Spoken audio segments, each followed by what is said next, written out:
বিশ্বাস করেন, বড়দেরকে পাঠালে আপনারা বুঝতে পারবেন। আমাদের চিরায়ত সালাতকে, পুরো সালাতটাকে যারা জাল প্রমাণ করেছে, লিখেছে জাল হাদিসের কবলে নবীর সালাত, আসলে আদতে সেটা হয়ে গেছে লেখকের কবলে নবীর সালাত। বিশ্বাস করতেছেন না? পয়েন্ট ধরে ধরে ধরে ধরে আলোচনা করা যাবে। তাহকিক ঠিক নাই, এখানে তাহকিক ঠিক নাই, তাহকিকি মেজাজ নাই। 2-3 জন মানুষের রেফারেন্সের উপর ডিপেন্ড করে থাকেন। যে কোনো একটা হাদিস তাদের এগেনস্টে গেলেই আলবানী রাহিমাহুল্লাহ হাদিসটাকে সহি বলেছেন, ব্যাস দলিল হয়ে গেল। আর কেউ কিছু বলুক আর না বলুক, ব্যাস হয়ে গেল। তাহলে ধরে নিলাম সহি, তাহলেও তো আপনি দিন শেষে আলবানী রাহিমাহুল্লাহর মাযহাবটা মানলেন। তো একটা তো মাযহাব মানলেন, তো সমস্যা কি? এই ভাইরা না হয় আরেকটা মাযহাব মানছে, কি সমস্যা? কেন আপনি এটাকে বিতর্কিত করতে গেলেন? পুরো মানুষগুলোকে একটা মিশনে আপনি মাঠে নামলেন, এদের সবাইকে মাযহাব থেকে টেনে বের করব, বের করার পরে আমার মাযহাবে ঢুকান। তারপরেও তো একা থাকতে পারলেন না, এক থাকতে পারলেন না। ওর ভিতরে আবার 8টা-10টা দল হয়ে গেল, ওদের মধ্যে আবার একে অপরের মিল নাই, মহব্বত নাই। একজনের মসজিদে একজন নামাজও পড়েন। আমার চেয়ে বেশি জানেন এগুলা। আপনি কোন সালাফিজমের কথা বলছেন? আমার পুরো নানির গোষ্ঠী সালাফি, জানেন? আমার মামারা, আমার নানা, আমার নানি, তারা বলে যে আমরা নিজের আহলে হাদিস। তারা আমি মামাদেরকে, নানিদেরকে বলি যে হাদিস কতটুকু পড়তে পারেন, কতটুকু আমল করেন, সব হাদিস বুঝেন কি না? তারা তো বোঝে না, তারা তো আলেম না, তারা তো বোঝে না। এটা একটা টাইটেল নিয়ে নিয়েছি আমরা এই পরিবারে। কিন্তু একজন মানুষ কোরআন এবং হাদিসের পরিপূর্ণ বিষয়টা মেনে না চললে কি আহলে হাদিস হতে পারবে? পারবে না। আবার আমার দাদার গোষ্ঠী, দাদা পরদাদা যারা বাগদাদ থেকে আসছেন বাংলাদেশে দিন প্রচার করতে, তারা হানাফি মাযহাবের অনুসারী। তা আমাকে জানাচ্ছেন কোনটার মধ্যে কি আছে? আমি অনেক ভালো জানি আপনার চাইতে কার ভিতরে কি আছে। তাহলে আমি যখন সবকিছু ঘেটে বলছি আপনাকে যে বাংলাদেশের ওলামায়ে কেরামরা যারা আছেন তারা হকের উপর আছেন, আপনার বিশ্বাস করা উচিত। এরপরও যদি বিশ্বাস না হয় তাহলে মোনাজারায় বসেন, আপনি বড় বড়দেরকে নিয়ে বসেন, এই ব্রাদার সিস্টারদের সাথে তো বসতে পারবো না আমরা। ও তো আল্লাযী খালাকাকুম আর আল্লাযী খালাকাকুমের অর্থ পার্থক্যই বোঝে না। আল্লাযী খালাকাকুম, হ্যাঁ, কার খালা? আমার খালা না আপনার খালা? এই খালাকাকুমের অর্থ কি আর খালাকাকুমের অর্থ কি বুঝে? পার্থক্যটা কি? তাসাআলুনা বিহি ওয়াল আরহাম আর তাসআলুনা এর মধ্যে পার্থক্য বুঝে? তাসআলুনা তাসাআলুনা সিগার মধ্যে পার্থক্য বুঝে? আলহামদু আর আলহামদুর মধ্যে কি পার্থক্য হয় বুঝতে পারে কি? বিসমিল্লাহির রহমানির রহিম আর বিসমিল্লাহির রহমানির রহিম এর মধ্যে পার্থক্য বুঝে? তো কার সাথে বসতে বলতেছেন আমাকে? বড়দেরকে নেন, বড়দের একটা টিম তৈরি করেন, আমরা বড়দেরকে নিয়ে একটা টিম তৈরি করি, নিয়ে বসেন, দেখি তারপর মোনাজারা আসে। একটা একটা করে ইস্যু নেন। প্রথম ইস্যু নেন যে মানুষ মাযহাব মানবে কি মানবে না, এটার উপর আলোচনা হোক 7 দিন, লাইভ করে দেখাই সবাইকে, দেখি মানুষ বুঝে নিবে। একবার আসেন হানাফি ফিকহ অনুযায়ী যারা নামাজ পড়ে তাদের নামাজ জাল, আপনারা প্রমাণ করেন। আমরা প্রমাণ করতেছি যে এটা জাল না, এটা সহিহ। আমরা বলতেছি না যে তাদেরটা জাল, আমরা কিন্তু এই কথাটা বলতে আক্রমণ করতেছি না। কথা আপনি উঠাইছেন যে হানাফি মাযহাবের যারা নামাজ পড়ে নামাজ জাল, আমরা প্রমাণ করব মোনাজারা করে যে নামাজ জাল না, এটা সহিহ। বসেন, ওলামায়ে কেরামদের সাথে বসেন, ব্রাদার সিস্টারদের সাথে বসতে পারবো না তো আমরা? মানুষ আর গাধায় তো আর মোনাজারা হয় না, আলেমে আলেমে মোনাজারা হয়। বাংলাদেশের মানুষ যে কি পাইছে, এরা ভারতে ইসলাম প্রচার শেষ, ওইখানে আর দিন প্রচার করার কেউ নাই, এখানেই এদের কি করতে হবে? এই মানুষগুলোকে যারা শায়েখ মনে করতেছে তাদের অবস্থা যে কি আমার তো আর বোঝার বাকি নাই। আমি কাউকে আঘাত করতে চাচ্ছি না, কিন্তু কথাগুলো বলতে বাধ্য হলাম। তো আপনারা যদি এগুলো না বুঝতে পারেন তাহলে আলেমদের সাথে পরামর্শ করবেন। কমসে কম ইন্টারনেটের যুগ, সবাই একটা জিনিস দেখলেই মনে করে নাই তাই তো একটা দলিল পাইলাম, এটা তো আমরা জানতাম না, আমার হুজুর কি জানে না, এরকম মনে করে আপনি আবার দল থেকে বিচ্যুত হয়ে যান, জামাত থেকে বিচ্যুত হয়ে যান। একটা জিনিস শুরু করার আগে কমপক্ষে মুহাক্কিক আলেম থেকে জিজ্ঞাসা তো করবেন যে হুজুর এটা ঠিক আছে কিনা। এই মাসআলাগুলোকে নিয়ে বিগত প্রায় 5 থেকে 10 বছরে তর্ক করতে করতে করতে করতে সমাজটাকে বিভক্ত করে রেখে দিয়েছে। আপনি মনে করেন আব্দুল্লাহ ভাই আপনি জোরে আমিন বলেন, ঠিক আছে, আপনার দলিল আছে। ওই যে ভাই আব্দুর রহমান আস্তে আমিন বলতেছে, ওর দলিল নাই। আপনার কাছে মনে হচ্ছে ওর দলিল নাই, কিন্তু দলিল তো ওরটা সহি। তো বাংলাদেশের মানুষ, অনেক মানুষ আসতে বলেছে, তো কি সমস্যা হয়েছে? এটাই কি একমাত্র ইস্যু যেটা নিয়ে দেশ কাঁপায় ফেলতে হবে? নিয়ে কোনো কথা নাই, ইউনাইটেড মুসলিম উম্মাহ নিয়ে কোনো কথা নাই, IMF ওয়ার্ল্ড ব্যাংক নিয়ে কোনো কথা নাই, হ্যাঁ, কুফফারদের আগ্রাসন নিয়ে কোনো কথা নাই, মুসলিম জাতির নিধন নিয়ে কোনো কথা নাই। এখন পর্যন্ত কোনো স্টেট ফরওয়ার্ড বক্তব্য নাই, মুসলিম উম্মাহকে ঐক্যবদ্ধ করার কোনো ফিকির নাই, যুবকদেরকে দিনের পথে আনার কোনো ফিকির নাই, সুদভিত্তিক অর্থনীতিটা বয়কট করার কোনো ফিকির নাই, বয়কটের কোনো কথা আসে না। কথা ওই এক ঘুরে ফিরে একই, হাত বাঁধা, রফুলে দেয় না রামিন, বাস এই আর কি। ইসলাম মানে এই নাকি আমাদের? আর যেগুলো শিরক, এগুলো তো আগে থেকেই শিরকি ছিল, নতুন করে আপনাকে প্রমাণ করতে হবে এগুলো শিরক। ওলামায়ে কেরাম কখনো বলেছিলেন কবরে সিজদা করতে? যেগুলো স্পষ্ট বেদাত, এগুলো তো বেদাত ছিল আগে থেকেই, নতুন করে আপনাকে প্রমাণ করতে হবে এটা বেদাত। সুবহানাল্লাহ, এই জিনিসগুলো আমাদের বোঝা উচিত। আমি রিকোয়েস্ট করবো খালি এতটুকু, আলেম থেকে দূরে সরে যাবেন, আলেম থেকে বিচ্ছিন্ন হবেন। আলেম থেকে বিচ্ছিন্ন হলেই আপনাকে শকুন টেনে নিয়ে খেয়ে ফেলবে।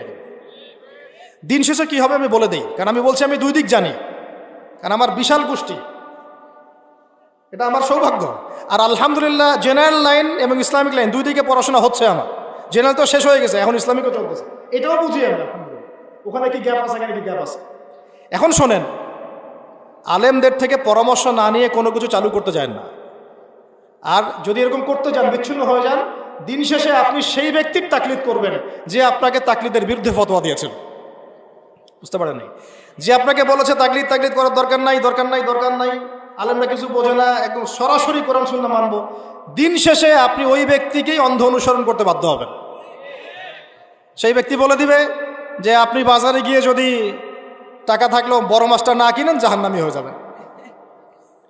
তো তারপরে আপনি দেখবেন, আপনি মনে করছেন হ্যাঁ তাই তো, আমি তো, সে কি আর দলিল ছাড়া কথা বলবে? এত বড় মানুষ কি আর দলিল ছাড়া কথা বলে? আপনি তার দলিলটা কথাটা গ্রহণ করলেন, তার মানে আপনি তার মাযহাবটা ফলো করলেন কি না? আরেকজন বলে দিল যে তালেবান তোমার জামাই লাগে, ওদের আকীদা মানহাজ ভালো না, ওদের আকীদা মানহাজ ভালো না, অথচ আমেরিকার সাথে যুদ্ধ করে দেশ স্বাধীন করবে, ওরা ইমারা ইসলামিয়া কায়েম করেছে, ওর আকীদা ভালো না, এর আকীদা ভালো। আচ্ছা, বুঝলাম। এখন আপনি মনে করেন যে কাউকে মানেন না, তাকে ফলো করছেন, তার এই বক্তব্য অন্ধভাবে গ্রহণ করলেন, তাহলে আপনি তার মাযহাব ফলো করলেন না? করলেন কি করলেন না বলেন? করলেন। তাহলে দিন শেষে কি হলো? দিন শেষে না আপনি এসপারে থাকতে পারলেন, না ওসপারে যেতে পারলেন, আপনি মুযাবযাবিনা বাইনাহুম, মাঝখানে থেকে গেলেন।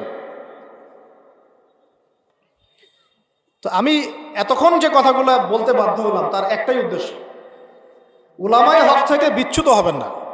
কিছু করতে চাইলে তাদের সাথে পরামর্শ করেন, তারপরে যদি মনে হয় যে আপনার কাছে মনে হচ্ছে এটা তো বিশুদ্ধ, তাহলে আলেমকে আগে জিজ্ঞাসা করেন, বসেন, কিতাব দেখেন, আপনাকে ধরে ধরে দেখায় দেখ, তারপরে কিছু করেন।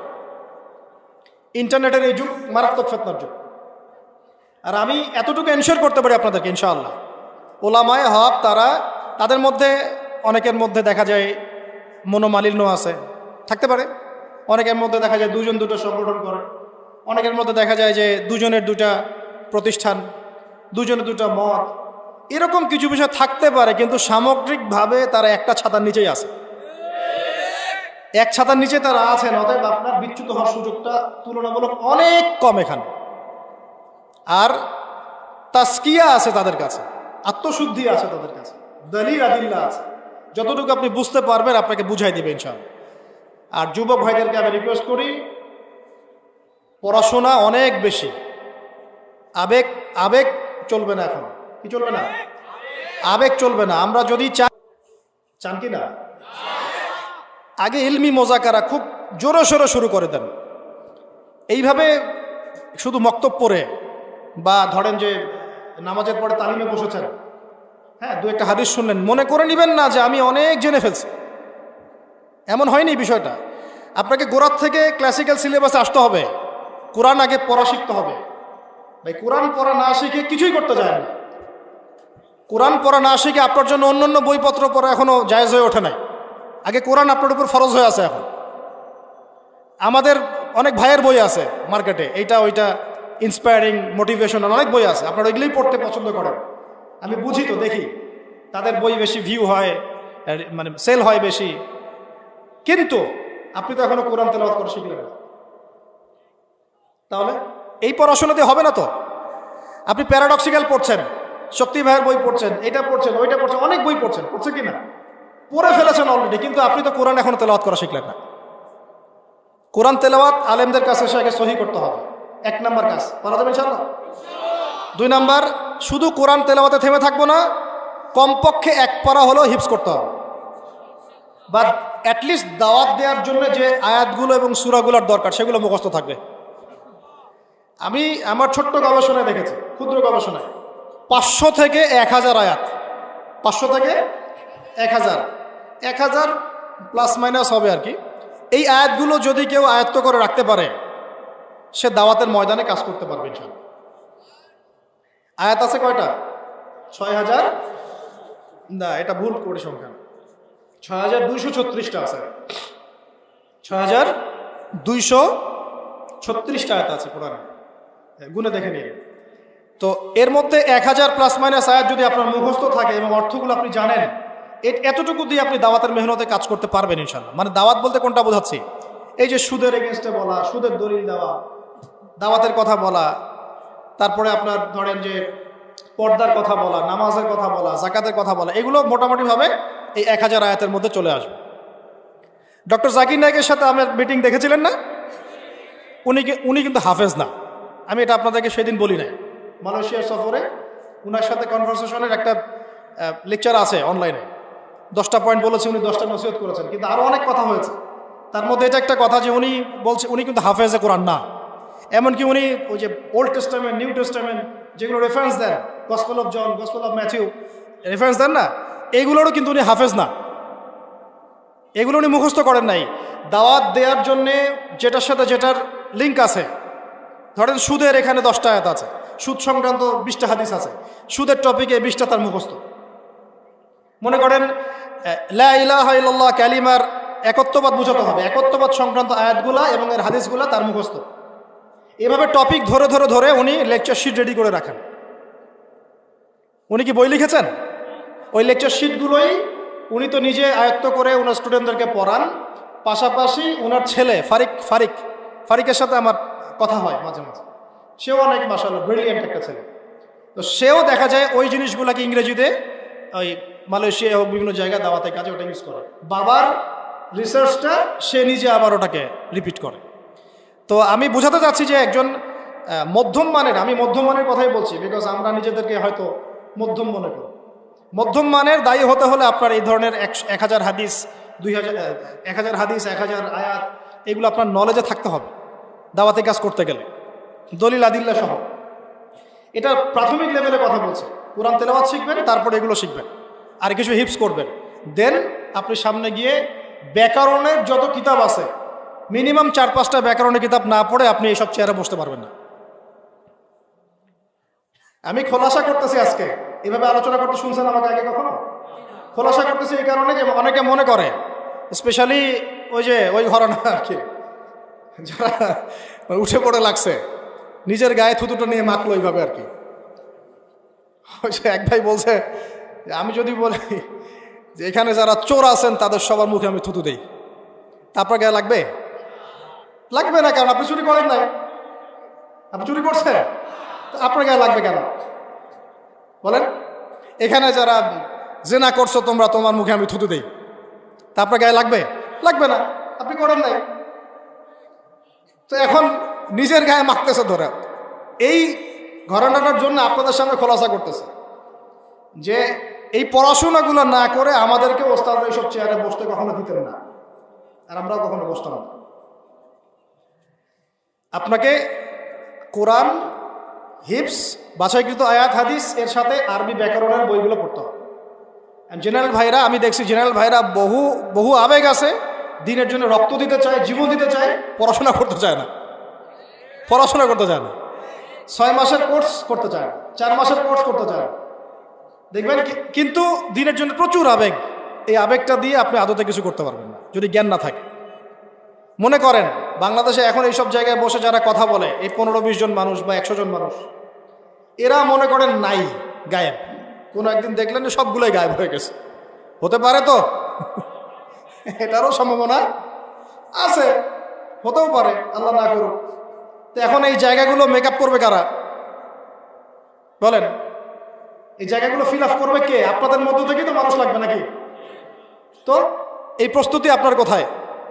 অনলাইনে বসে আলেমের তো সমালোচনা করতেছেন, অমুক হুজুরের সব ভালো, খালি 2টা বউ আছে, আর অমুক হুজুরের সব ভালো, খালি এই প্রবলেম, অমুক হুজুরের সব ভালো, খালি এই জায়গায় সমস্যা। মানে অ্যানালাইসিসের অভাব নয় আমাদের অনলাইনে আর কি। এবং অ্যানালাইসিসগুলো আলেমদেরকে নিয়ে বেশি। নিজে দেখা যাচ্ছে ফজরের নামাজে কোনোদিন নাই, নিজের চেহারা দাড়িও নাই, নিজের টাকনুর নিচে কাপড়, নিজের পাশে হয়তো পর্দা নাই, রিজিকের ফিকির নাই। একজন আলেম 10টা বই লিখছে, ও কখনো বই লেখার যোগ্যতাও তার হয়নি, সে কোরআনও তেলাওয়াত করতে পারে না, হাদিস তার মধ্যে কিছুই না। আমি কিন্তু অপমান করতে চাচ্ছি না, জাস্ট বলতেছি যে হয়তো ল্যাকিংস, তার যোগ্যতা একেবারেই নাই, কিন্তু এদিকে সমালোচনায় সে 100-100। তাহলে সমালোচনা করবে কে? যার ওই যোগ্যতা আছে সে। আলেম ভুল করলে আলেম করবে সমালোচনা, আপনি কেন কথা বলতে যাচ্ছেন? একজন দায়ী ভুল করলে আরেকজন দায়ী তাকে সেটা জানাবে যে ভাই এইটা এইভাবে করলে এইভাবে। আপনি কেন মাঠ গরম করে রাখতেছেন? এতে করে আদতে যেটা হচ্ছে, আমরা বিভক্ত হয়ে যাচ্ছি, একে অপরের সাথে খারাপ ধারণা সৃষ্টি হচ্ছে, আলেমে আলেমে রেশারেশি হচ্ছে। ইউটিউবাররা অনেক সময় কাজে উস্কে দেয়, ওর তো দরকার কন্টেন্ট থামদাই, হ্যাঁ অমুককে ধুয়ে দিলেন তমুক। তো তমুক যখন দেখতেছে আরে অমুক আমাকে ধুয়ে দিল, সেও আবার ওকে ধোয়ার জন্য একটা লেকচার রেডি করে বসে। কারণ ইউটিউবার আবার কন্টেন্ট পেয়ে গেল, ও আবার লিখলো যে তার জবাবে যেভাবে ধুয়ে দিলেন তমুক। ব্যাস এই চলতে থাকলো, এতে মানুষ মজা দিচ্ছে। এগুলোতে কি হয় জানেন? সাধারণ মানুষ যারা, এই 90% সাধারণ মানুষ যারা এইভাবে এত বেশি ইসলাম নিয়ে ভাবে না, নামাজ পড়ে, সত্য কথা বলবো, হালাল খাবো, এমন চিন্তা করে, জেনারেল ব্যাকগ্রাউন্ডের মানুষ যারা, তারা ইসলাম সম্পর্কে একটা বিরূপ ধারণা মাথার মধ্যে সেট করে ফেলে। তারা বলে যে আপনারা তো হুজুরদেরই তো ঠিক নাই, এই কথা বলে। আসলে কিন্তু হুজুরা ঠিকই আছে, কিন্তু আপনি উস্কায় একজনের পিছনে একজনকে লাগাই দিলেন, এই কাজটা ঠিক হলো না। এই জন্য আমি বলি যে ইউটিউবিংও যারা করতে চায় তাদেরকেও আগে যোগ্যতা অর্জন করতে হবে, পড়াশোনা করতে হবে, কোরআন বুঝবে, হাদিস বুঝবে, অন্তত আলেমের কাছে গিয়ে পরামর্শ করে তো কাজ করবে। কয়েকজন আলেমদের সাথে পরামর্শ করে কাজগুলো করে? জিজ্ঞাসা করেন কতজন আলেমদের কাছে গিয়েছে, বড় বড় আলেমদের কাছে, যে ওস্তাদ আমি এইভাবে কাজ করতে চাই, এইভাবে কীভাবে করতে হবে। আচ্ছা, এখন মূল কথায় আসি ভাই। আমাদের এই জ্ঞানতাত্ত্বিক আগে বিপ্লবটা ঘটাতে হবে, আল্লাহ পাক তৌফিক দান করেন। শুধুমাত্র আবেগ দিয়ে দিন কায়েম হবে না। আমি যে পড়াশোনার সিলেবাসগুলো বললাম, কোরআনের সাথে হিফজ, দাওয়াতের জন্য যে হাদিসগুলো দরকার, যে কোরআনের আয়াতগুলো দরকার, যে প্রাসঙ্গিক বইগুলো দরকার, এগুলো পড়বেন। পাশাপাশি আরবি ব্যাকরণের কিছু বই আপনাকে পড়তে হবে, অ্যাটলিস্ট মিজানুল সাহেব, অ্যাটলিস্ট আপনাকে নাহু, হেদায়াতুন নাহু, এই বইগুলোর ধারণা থাকতে হবে, না হলে আপনি এবারত পড়তে পারবেন না, এবারত পড়তে পারবেন না ভাই। এগুলো কথা বলা সহজ অনলাইনে, আপনারা বোঝেন না বলে আপনাদেরকে এগুলো গিলায় মানুষ। যার জেনারেল মানুষরা বোঝে না বলে মানুষকে গিলায়, ভাব দেখায় যে আমি অনেক বড় পণ্ডিত। বিশ্বাস করেন, হাদিসে জিবরিল একটা হাদিস, এই 1 পৃষ্ঠার হাদিস, জাস্ট এরকম বহু তথাকথিত শায়েখ আছে, বসলে পড়তে পারবে না। ওলামা হকের সামনে বসে পড়তেই পারবে না এবারও ঠিক করে। বিশ্বাস করতেছেন না? এত সহজ না কিন্তু। এবারতের একটা জের জবর উল্টাপাল্টা হয়ে গেলে অর্থ পরিবর্তন হয়ে যায়, একটা জের জবর উল্টাপাল্টা হলে অর্থ পরিবর্তন হয়ে যায়। এখনো আমি নিজের কথা বলতেছি, এবারত 3 বার চেক করতে হয় আমাকে, এখন পর্যন্ত চেক করে কোনো আলেমকে দেখাতে হয় যে ওস্তাদ আমার এবারতের এই ঠিক আছে কিনা, ঠিক দিতে পারছি না, ভুল হয়েছে। তারপরেও আমি বিশ্বাস করেন 100% ঠিক দিতে পারতেছি না, এখন পর্যন্ত না। আমাদের আলিয়া ঘরানার, কওমি ঘরানার অনেক ছাত্র আছে, আমাদের ভাইরা মন খারাপ করে না, অনেক ছাত্র আছে যারা দাওরা হাদিস পাশ করার পরেও কেউ এবারতে ভুল করেন না। ভুল হয় না আমাদের। আর একজন মানুষের ধার কাছেই গেল না, সে বলতেছে আমি শাইখ হয়ে গেলাম। আজীব একটা ব্যাপার। আমি তো বলে দিচ্ছি আপনাকে, আলহামদুর পার্থক্য বুঝতেছে না। হ্যাঁ, ইত্তাকু রব্বুকুম, ইত্তাকু এটা কি ইত্তাকু দিয়ে লিখা আছে, আর রব্বুকুম লিখা আছে, না রব্বাকুম লিখা আছে? তো এটা বুঝলোই না পার্থক্যটা কি। তাসআলুনার পার্থক্য বুঝতে পারলো না। তা অনেক ব্যাপার আছে ভাই, এইগুলো ভিতরের কথা। সব সময় সব ভিতরের কথা বলা যায় না, কিন্তু এখন বললাম কারণ আপনারা অনেক সময় অনলাইনে বিভ্রান্ত হয়ে যান। অনলাইনে দেখালো যে আমি খুব সিংহ, কিন্তু বসায় দেন আরবি কিতাবগুলো নিয়ে বিড়াল হয়ে বেরোয় আসবে। এই জন্যে আমরা এসব কখনো মোনাজারা কথা বলিও না, প্রসঙ্গ উঠালে পরে। এই জন্য আমি বললাম যে ঠিক আছে, আমি প্রয়োজনে 10 জন বড় বড় আলেমকে নিয়ে বসবো, আপনারা 10 জন আলেমকে নিয়ে আসেন, একটা একটা করে বিষয়ে লেখা হবে, ওইটা লাইভ সবাইকে দেখানো হবে, তারপর দেখা যাবে কোনটা হকের উপর আছে কোনটা বাতিলের উপর আছে। আর আমি বসতে পারি এখন কোনটা নিয়ে, এই যে প্যালেস্টাইন ইস্যু নিয়ে যা বলা হলো, এর এক একটা বিষয় যে বাতিল আমি খণ্ডন করবো ইনশাআল্লাহ, একটা একটা বিষয়। এটার জন্য আমি অপেক্ষা করছি একটা উপযুক্ত পরিবেশের। ইনশাআল্লাহ আগামী 23 তারিখে এটা খণ্ডন করা হবে ইনশাআল্লাহ। আগামী 23 তারিখে বাংলাদেশের ওলামা মাশায়েখদের একটা পরিষদ আছে, তাদের একটা বড় কনফারেন্স হবে ইনশাআল্লাহ। সেখানে সমস্ত ওলামায়ে কেরাম থাকবেন, আপনারা যেতে বললে আপনারা যেতে পারবেন। বড় বড় আলেমরা কথা বলবেন, সেটা হবে আলেমদের মজলিস, ইঞ্জিনিয়ারিং ইনস্টিটিউশন, আপনারা অনলাইনে পাবেন ইনশাআল্লাহ এটা। তো ওইখানে প্যালেস্টাইন ইস্যুর প্রত্যেকটা ইস্যু ধরে ধরে ইনশাআল্লাহ কথা বলা হবে, যে কোন কোন জায়গায় তারা জাতিকে বিভ্রান্ত করছে, মিথ্যা তথ্য দিচ্ছে। আল্লাহর কসম করে বলছি আমি, আল্লাহর কসম করে, শেষ জামানার সবচেয়ে গুরুত্বপূর্ণ জায়গা ফিলিস্তিন। যতক্ষণ পর্যন্ত ফিলিস্তিন মুসলমানদের হাতে আসে নাই, ইহুদিদের পতন হয় নাই, মুসলমানদের কোনো স্বাধীনতা নাই। যেদিন এই পৃথিবী থেকে এই সমস্ত জায়নিস্টদেরকে মুছে ফেলা হবে, ওই দিন মুসলমানরা চিরস্থায়ী স্বাধীনতা অর্জন করবে। এবং ওই জায়গায় যে ভাইরা তাদের জান বাজি রেখে যুদ্ধ করছে, এরা কশ্চিনকালেও খারাজি না, এরা কশ্চিনকালেও মিসগাইডেড না, এরা কশ্চিনকালেও গলদ আকিদা গলদ মানহাজের মানুষ না। এদের আকিদা ঠিক আছে, এদের মানহাজও ঠিক আছে, এদের কাজও ঠিক আছে। প্রমাণ করতে চাইলে প্রমাণ করুক। এরা ইহুদিদের তৈরি করা নয়, এরা এই ভূপৃষ্ঠের মধ্যে এখন পর্যন্ত সবচেয়ে সাহসী মানুষ। এর আগ পর্যন্ত এরা বলেছিল যে তালেবানদের আকিদা ভালো না, এটা সেইটা। পরে আপনারা দেখলেন যে তারা কি করলো আমেরিকার সাথে। এখন পর্যন্ত তারা লজ্জা হয় না, এখন পর্যন্ত বলছে যে আকিদা ভালো। যারা জানবাজি রেখে কুফফারদের সাথে ময়দানে জিহাদ করে, ওদের আকিদা ভালো না। আর তুমি ঘরের কোনায় বসে বসে মুজাহিদ ভাইদেরকে গালি দাও, তোমার আকিদা ভালো। বাংলাদেশের মানুষকে তোমরা পাগল পাইছো, হ্যাঁ? বাংলাদেশের মানুষকে পাগল পাইছে। আমরা এতই বোকা হয়ে গেলাম, এতই অন্ধ হয়ে গেছি আমরা। যারা জানবাজি রেখে কুফার শক্তির সাথে ময়দানে রক্ত ঢেলে, বুকের রক্ত ঢেলে দিয়ে যুদ্ধ করে, এদের আকীদা ভালো না, এদের মানহাজ ভালো না। আর তুমি ঘরের মধ্যে বসে বসে উল্টা এদের বিরুদ্ধে পোস্ট দাও, তোমার আকীদা ভালো আর তোমার মানহাজ ভালো। আল্লাহর কসম করে বলতেছি, এই এখন যা চলতেছে, সামনে এগুলো আরো বাড়বে, আরো বাড়বে, ওদের আগ্রাসন আরো বাড়বে। ওরা এই বিশ্বটাকে দাজ্জালের জন্য সাজাচ্ছে। ওলামায়ে হক এরা বুঝবেন, শেষ জামানার দাজ্জালের কনসেপ্ট না বুঝলে আপনি বুঝতে পারবেন না।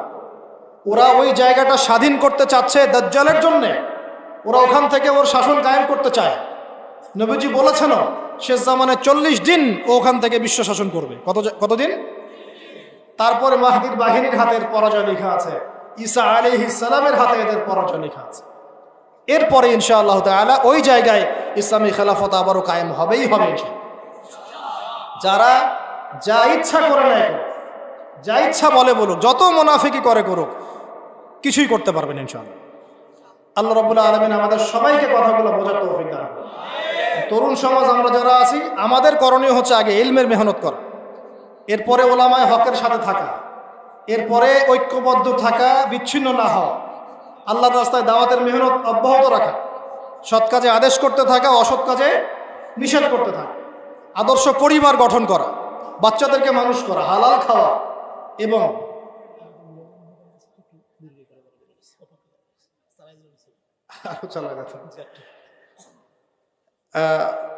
কয়টা পয়েন্ট বললাম বলেন? ইলমি মেহনত অব্যাহত রাখবো ইনশাআল্লাহ। ওলামায়ে হকের সাথে সম্পর্ক থাকবে, পরামর্শ ভিত্তিক চলবো ইনশাআল্লাহ। 3 নাম্বার, হ্যাঁ, ঐক্যবদ্ধ থাকতে হবে, বিচ্ছিন্ন হব না ইনশাআল্লাহ। আমরা আলেমদের জামাত থেকে বিভক্ত হব না ইনশাআল্লাহ। 4 নাম্বার হচ্ছে আমরা আদর্শ পরিবার গড়ার চেষ্টা করবো ইনশাআল্লাহ। অবশ্যই অবশ্যই হালাল খাবো, হারামে যাব না। ইস্যু পাগল হব না, ইস্যু পাগল না হয়ে মূল জায়গায় ফোকাস করবো ইনশাআল্লাহ। আমরা চেষ্টা করব আমাদের সন্তানদেরকে মানুষ করার আল্লাহ পাক তৌফিক দান করেন। পরিবার যখন গঠন করব, নেককার মেয়ে ছাড়া বিয়ে শাদী নাই। নেককার মেয়ে পাবো না, বিয়েও করার দরকার নেই, নাকি? নেককার মেয়ে না পাইলে কি করবেন? রোজা রাখতে হবে। হ্যাঁ, নেককার মেয়ে না পাওয়া পর্যন্ত রোজা রাখতে হবে। নেককার মেয়ে পাওয়া খুব মুশকিল, এবং নেককার মেয়ে না পেলে জীবন ধ্বংস হয়ে যাবে। এই জন্যে আমার পরামর্শ শোনেন, মহিলাদের মধ্যে দাওয়াতের মেহনত বাড়ান। যখন মেয়েদেরকে তৈরি করা যাবে ইমানি জজবায়, তখন ইনশাআল্লাহ নেককার মেয়ে পাওয়া যাবে। মেয়েদের মধ্যে মেহনত কোথায়? মেয়েদের মেহনত তো সব মার্কেটে, বাজারে। বাজারে গেলে আপনি ছেলেদের চেয়ে মেয়েদেরকে বেশি দেখতে পাবেন। তো বাসায় আমরা চাকরি বাকরি যারা করি, টাকা পয়সা বউয়ের হাতে দিয়ে দিই, ব্যাস তারা এখন মার্কেট করতেছে। মেয়েরা বউরা বোনরা মার্কেট করতেছে, আমরা বাসায় বসে আছি, বাজার ঘাট পরে আছে। এখন তো পুরুষ নির্যাতনের যুগ চলতেছে। এটা নারী নির্যাতনের যুগ নাই, আর ওটা শেষ, ওটা শেষ, কেস। এখন চলতেছে পুরুষ নির্যাতনের যুগ। হ্যাঁ, ঘরে ঘরে পুরুষ নির্যাতন, আর বেচারা কিছু বলতে পারে না, মানে চক্ষু লজ্জায় আর কি। হ্যাঁ, তো পুরুষ মানুষের জীবন আবার অনেক কষ্টের, ওইটা আরেকদিন কথা হবে ইনশাআল্লাহ। একদিন ইনশাআল্লাহ ইসলাম এবং পারিবারিক জীবন নিয়ে আলোচনা হবে ইনশাআল্লাহ, দীর্ঘ আলোচনা, ওইটা মিনিমাম 2 ঘন্টা সময় লাগবে। তবে আমরা এখন আদর্শ পরিবার গড়ার চেষ্টা করব, বাচ্চাদেরকে মানুষ করব, এবং নেককার মেয়ে দেখে বিয়ে করবো ইনশাআল্লাহ। আর নিজের চরিত্র পবিত্র রাখলে পরে আল্লাহ পাক নেককার স্ত্রী দিবে। আর কি, সবাই মিলে দিন জিন্দা করার তামান্না মনের মধ্যে রাখবো। আমাদের ওই প্রথমে বলেছিলেন যে আমরা সবাই ভালো আছি কিনা, ওই ব্যক্তিগত ভালো থেকে লাভ নাই। যতদিন উম্মাহ ভালো নাই, আমরাও ভালো নাই। আমাদের নামাজ ছাড়া যাবে না, ফ্যান্টাসি বন্ধ করে নামাজ পড়া শুরু করতে হবে। সপ্তাহে সপ্তাহে কমপক্ষে 1 থেকে 2 দিন রোজা রাখবেন, কমপক্ষে সোমবার, কমপক্ষে বৃহস্পতিবার। আমল নিয়ে আসেন, নিজের মধ্যে আমল নিয়ে আসেন। ডেইলি কোরআন তেলাওয়াত করবেন, ডেইলি জিকির আজগার করবেন। সপ্তাহে সপ্তাহে আপনি যে আলেমকে ফলো করেন বা যে আলেমদের সাথে আপনার সম্পর্ক, তাদের সাথে জিয়ারত করবেন, পরামর্শ নেবেন, ইমান তাজা হবে। সোহবত অনেক বড় জিনিস, সোহবত অনেক বড় জিনিস। এটা আপনি এখন বুঝতে পারবেন না, আগে সোহবতে যান, আপনি তখন পার্থক্য করতে পারবেন আগের আপনার চিন্তা এবং এখনকার আপনার চিন্তা। ঠিক আছে? কারণ মনে করেন আপনার মধ্যে বিনয় আছে, কোনটা বিনয় আর কোনটা আপনার নিজের সম্মান হানি করা, এটা আপনি পার্থক্য ধরতে পারতেছেন না। আলেম ধরাই দিবে আপনাকে। আপনার মধ্যে গায়রত আছে, ব্যক্তিত্ব আছে, কিন্তু আপনার এটা কি ব্যক্তিত্ব না অহংকার, না কোনটা অহংকার আর কোনটা ব্যক্তিত্ব, এই পার্থক্য আপনি বুঝতে পারতেছেন না। আলেম আপনাকে ধরাই দিবে, আপনার শায়েখ আপনাকে ধরাই দিবে, আপনার পীর আপনাকে ধরাই দিবে। এজন্য আমাদের ওস্তাদদের সোহবত লাগে। তো আল্লাহ পাক আমাদেরকে সোহবত নসিব করেন, আমিন।